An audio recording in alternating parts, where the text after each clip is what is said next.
Viele Männer schämen sich für etwas, was sie überhaupt nicht beeinflussen können, nämlich ihre Penisgröße. Und die Industrie, die weiß das ganz genau, nutzt diese Unsicherheit aus und macht sich die Taschen so richtig voll. Heute zeigen wir euch, wie dubiose Anbieter aus Deutschland Pseudomedikamente zur Penisvergrößerung verkaufen, wie unsichere Männer psychisch daran zerbrechen und begleiten eine echte Penisverdickung. Egal ob Penisgröße, Muskelmasse oder das eigene Hautbild, wer mit sich selbst unzufrieden ist, sucht oft nach schnellen Lösungen. Und bevor man da an seinem Körper herumbasteln lässt, lohnt sich auch ein anderer Schritt, nämlich einfach mal was proaktiv für seinen Körper zu tun. Und das geht im Alltag mit ganz unspektakulären Dingen los, wie zum Beispiel mit mehr Trinken. Und was mir persönlich dabei hilft, ist meine AirUp. Mit der neuen AirUp Klickflasche in Midnight Black geht das noch unkomplizierter. Sie sieht nicht nur super clean aus, sondern ist auch richtig praktisch. Du kannst sie mit nur einem Klick öffnen und das sogar einhändig, also perfekt für unterwegs, beim Sport oder im Auto. Die neue AirUp Klickflasche ist natürlich spülmaschinenfest, leicht und kompakt, passt also in jeden Rucksack und natürlich auch auslaufsicher.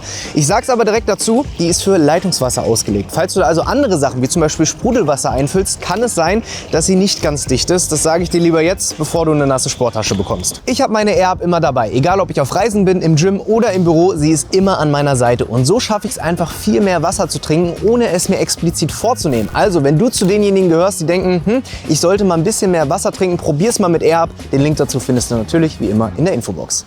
Wenn man bei Google nach Penisvergrößern sucht, findet man auf Anhieb hunderte verschiedene Artikel, von Cremes bis Pillen bis irgendwelche Geräte, und die versprechen natürlich alle auf Anhieb Hilfe, es soll länger, härter, größer werden. Was wirklich dahinter steckt, das findet man im Zweifel nur raus, wenn man diese Produkte kauft. Zum Beispiel das hier, Libido Fly XXL Cream für extra starke Penisvergrößerung. Natürliches Potenzmittel zur Unterstützung deiner Penisvergrößerung. Soll man am besten regelmäßig verwenden, damit die maximale Wirkung sich entfalten kann. Und ganz smart gemacht, direkt unten noch ein rechtlicher Hinweis. Wir weisen darauf hin, dass die Informationen des rezeptfreien Potenzmittels keine Heilversprechen sind. Und ich frage mich, ob nicht alleine schon der Titel Unterstützung deiner Penisvergrößerung nicht schon ein Versprechen an sich ist. Die verkaufen außerdem auch ein Orgasmus-Verzögerungsspray, was man vor der Anwendung auf seinem Unterarm testen sollte, und eine Erection Cream für extra starke Erektionshilfe für Männer und Herren. Da stehen einfach gar keine weiteren Informationen zur Wirkung. Diese Produkte werden nicht irgendwo shady im Ausland verkauft, nein, die kommen aus Deutschland. Und das betonen sie auch noch. Und ich frage mich, wurden die überhaupt mal vorher getestet? Und deshalb habe ich genau diese Produkte mal von Dr. Leiber-Kaspers aus dem Alexianer Krankenhaus in Krefeld untersuchen lassen. Die XXL Peniscreme, wie ganz viele andere Produkte in diesem Bereich, ist zunächst mal ein Pflegemittel aus meiner Sicht. Da sind im Wesentlichen oder ausschließlich pflanzliche Produkte drin.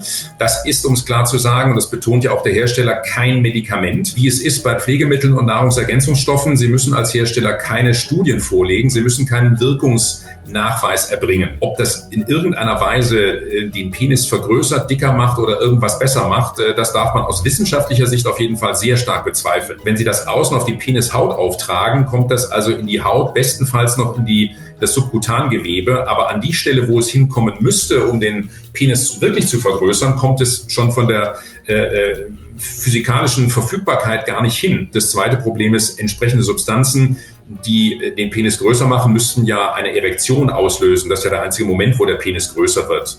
Ein Peniswachstum im eigentlichen Sinne ist nach der Pubertät überhaupt nicht mehr möglich. Das geht gar nicht. Wenn selbst die größten Online-Apotheken diese Produkte verkaufen, dann sorgt das natürlich für Vertrauen. Und gerade wenn man als Mann gerade mit seinem Körper unzufrieden ist und psychisch vielleicht auch ein bisschen struggelt, könnte man ja meinen, dass die Wirkungen stimmen, die da draufstehen.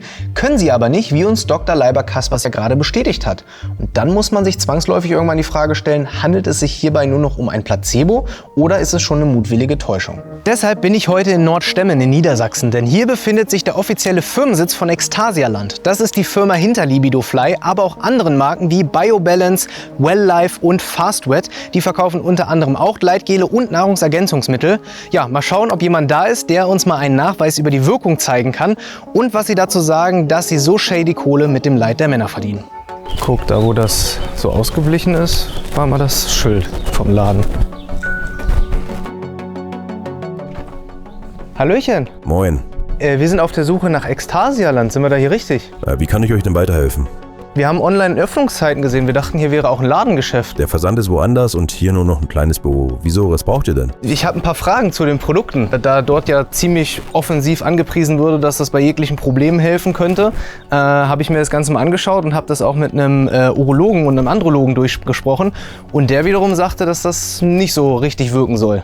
Ach so, ja. Es kommt natürlich auf die Sache an, auf die Kombination, was man alles anwendet, ne? Ja. Also die Peniscreme zum Beispiel, das ist eher ein Pflegeprodukt, das die Durchblutung anregt. In Kombination mit einer Penispumpe und Tabletten habe ich dann ein besseres Ergebnis.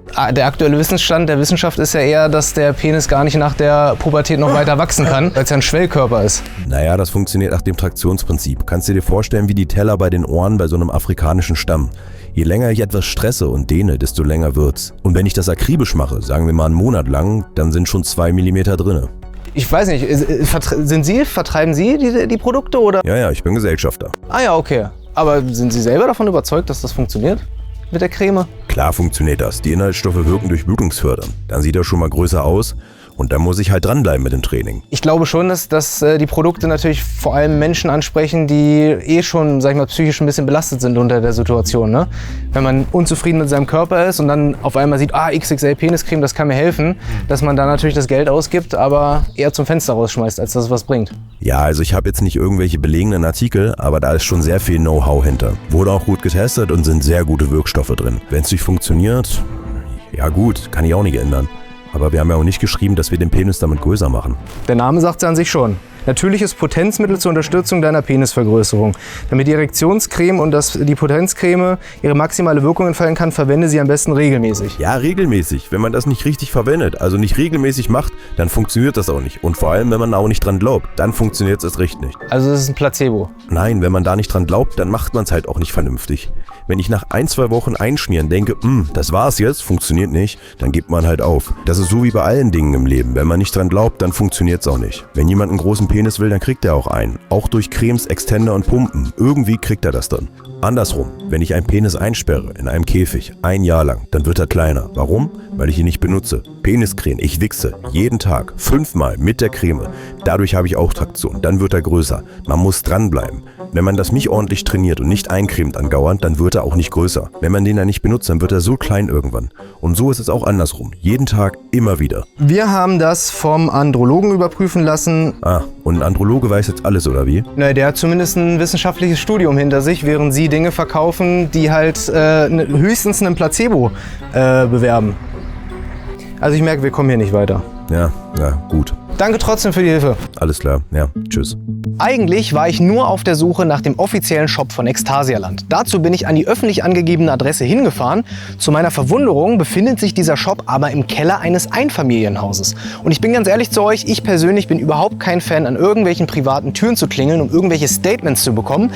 Aber um diesen Shop zu finden, musste ich dort klingeln. Und der Herr, der uns die Tür geöffnet hat sich als offizieller Teilhaber von Ekstasialand vorgestellt. Und wie gesagt, eigentlich wollte ich nur nach dem Shop fragen, aber er wollte uns direkt alle Fragen beantworten. Und ehe wir uns versehen haben, standen wir dort eine Viertelstunde und haben über deren Produkte diskutiert. Und egal welche Argumente ich hervorgebracht habe, ob dass sie falsche Heilversprechen mit ihren Produkten suggerieren, dass es keinen wissenschaftlichen Beleg für ihre Wirkung gibt und dass wir das Ganze sogar von einem offiziellen Andrologen haben überprüfen lassen, das alles hat ihn total kalt gelassen. Und seine Argumente wiederum waren, dass man ja nur fest genug daran glauben müsste, dass man die Dinge ja nur lang genug nehmen müsste und sich, Zitat, am besten 5-mal am Tag mit der Creme einwichsen sollte. Das alles zeigt, dass seine Argumente eigentlich nicht so stark sind und er vielleicht selber auch von seinen Produkten nicht so wirklich überzeugt ist. Eine Sache, die Männern helfen soll, die mit ihrer Größe unzufrieden sind, ist eine Penis-OP. Aber auch das ist natürlich umstritten, weil es ein chirurgischer Eingriff ist, der so medizinisch eigentlich nicht notwendig wäre. Aber im Vergleich zu irgendwelchen Cremes, Pillen oder Nahrungsergänzungen sind hier die Erfolgschancen zumindest medizinisch nachweisbar. Einer, der genauso einen Eingriff hinter sich hat, ist Sebastian, denn er hat sich vor ein paar Jahren den Penis vergrößern lassen und heute spricht er mit mir über seine Erfahrungen. Zunächst einmal würde ich natürlich gerne verstehen, warum warst du mit dir, deinem Körper und deinem Penis nicht zufrieden? Ja, das hatte verschiedene Gründe. Also einerseits vergleicht man sich natürlich mit anderen, zum Beispiel auf der Toilette oder im Schwimmbad oder auch natürlich auch in Pornos. Andererseits hat mir ein Partner auch mal ganz klar gesagt, dass das bei mir nicht ausreichen würde. Von was für einer Zeitspanne reden wir da? Also das ist ja bestimmt auch eine Sache, die jetzt nicht von heute auf gleich in einem wächst, sondern ja, wahrscheinlich fängt es nur in der Pubertät an, oder? Ja, in der Pubertät vergleicht man sich natürlich am meisten mit anderen Leuten. Aber auch später ist es nicht besser geworden und dann schleppt man das einfach jahrelang mit sich rum. Und so mit 25, 26 habe ich dann den Entschluss getroffen, mich operieren zu lassen. lassen. Bevor du die OP machen lassen hast, gab es da auch andere Methoden, die du mal ausprobiert hast? Nein, auf keinen Fall. Es gibt ja alles Mögliche, von Pillen, Cremes bis Penispumpen. Aber ich habe mich da vorher gut informiert und weiß einfach, dass das alles nichts bringt. Dadurch entsteht ja kein neues Zell- oder Muskelwachstum. Schlussendlich hast du dich ja für eine OP entschieden. Jetzt im Nachhinein, wie hat sich dein Leben verändert? Ja, auf jeden Fall zum Positiven. Also ich bin selbstsicherer, ich kann viel freier durchs Leben gehen und früher hat man vielleicht die eine oder andere Situation vermieden und jetzt einfach nicht mehr. Und natürlich ist man auch viel befreiter im Kopf beim Sex. Wenn du jetzt gerade selber schon gesagt hast, dass sich so viel im Kopf abspielt, war jemals bei dir auch der Gedanke gereift, da muss ich vielleicht ansetzen? Vielleicht sich selber irgendwie Gedanken machen, hey, es ist alles okay mit mir, ich bin komplett normal, egal wie ich bestückt bin, egal wie ich aussehe, ich bin immer noch ein vollwertiger Mensch. Ich habe natürlich auch mal darüber nachgedacht, mir psychiatrische Hilfe zu suchen oder mit anderen einfach darüber zu reden, aber es ändert ja nichts an meinem Körper. Wem hast du denn alles von der OP erzählt und wie hat dein soziales Umfeld darauf reagiert? Tatsächlich nur mein Partner, da ließ es sich auch nicht vermeiden, da er den Unterschied sehen wird. Er war am Anfang auch gar nicht davon begeistert, da er natürlich die ganzen Risiken kennt, von Totalverlust bis Empfindungsproblemen. Aber mit meiner Familie, mit der würde ich nicht darüber reden. Das ist ja auch was ganz Privates, was Persönliches. Jetzt heute, würdest du sagen, du bist zufrieden mit dem Ergebnis? Ja, auf jeden Fall. Also nicht nur ich selber, sondern auch mein Partner. Der Unterschied ist ja nicht nur fühlbar, sondern auch messbar. Magst du uns erzählen, über was für Zahlen wir da sprechen, vorher und nachher? Ja, man kann bei so einem Eingriff ja bis zu 4 cm dazu gewinnen. Bei mir sind es im Umfang 3 cm geworden und in der Länge 2 cm. Und so bin ich von 13 auf 15 cm gekommen und damit bin ich echt zufrieden.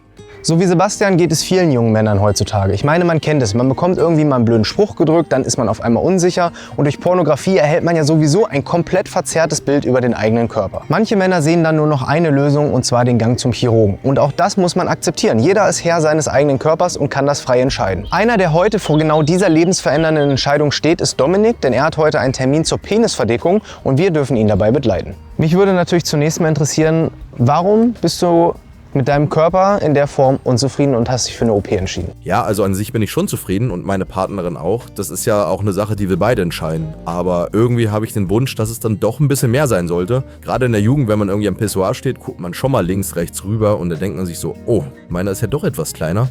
Und ich habe dann verschiedene Cremes ausprobiert, musste dann aber irgendwann feststellen, dass das alles gar nichts bringt. Wie war denn deine Erfahrung mit diesen anderen Mittelchen, die du gerade angesprochen hast? Ja, also meine Erfahrung war, dass es halt keinerlei Wirkung hatte und ich einfach nur richtig viel Geld rausgeschmissen habe. Für dich steht ja heute ein großer Schritt bevor. Mit wem hast du denn alles im Vorhinein darüber gesprochen? Und auch vielleicht darüber, dass du unzufrieden bist? Ja, also auf jeden Fall mit meiner Partnerin. Sie gehört nun mal zu mir und wenn sie mich nicht unterstützt hätte, dann hätte ich auf jeden Fall ein Problem. Ansonsten mit ein paar engeren Freunden, aber das war's auch. Es muss ja nicht jeder wissen. Bevor man sich für so einen chirurgischen Eingriff entscheidet, ist das ja auch erstmal ein langer Weg. Da macht man sich natürlich auch selbst Gedanken und die Frage soll auch gar nicht despektierlich klingen, aber hast du versucht, vorher vielleicht auch mental an dir zu arbeiten, um mit dem, so wie dein Körper ist, auch einfach zufrieden zu werden? Ja, natürlich, aber am Ende entscheide ich selber und ich habe auch mit meiner Partnerin darüber gesprochen und sie meinte, dass sie vollkommen zufrieden wäre und ich das eigentlich nicht machen müsste, aber irgendwann habe ich mir das so in den Kopf gesetzt, dass ich es heute durchziehe.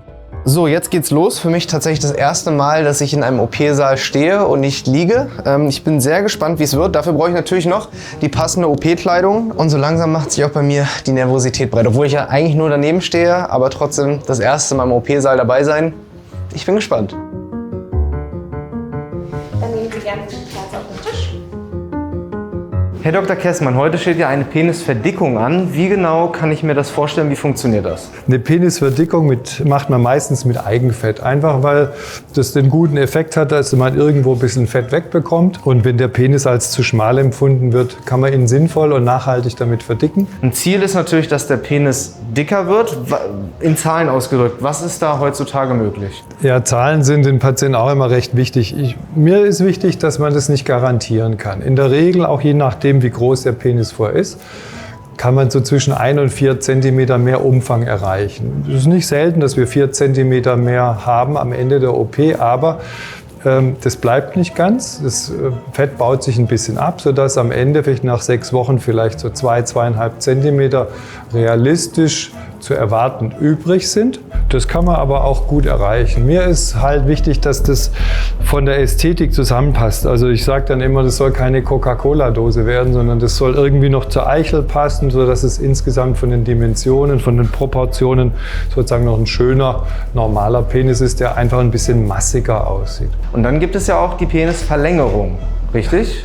Wo ist da der Unterschied? Die Penisverlängerung, da geht man am Ansatz des Penis in die Tiefe, weil der Penis am Schambein über mehrere feste Bänder angeheftet ist und die werden durchtrennt, sodass der Penis insgesamt ein bisschen weiter rausrutschen kann aus dem Körper.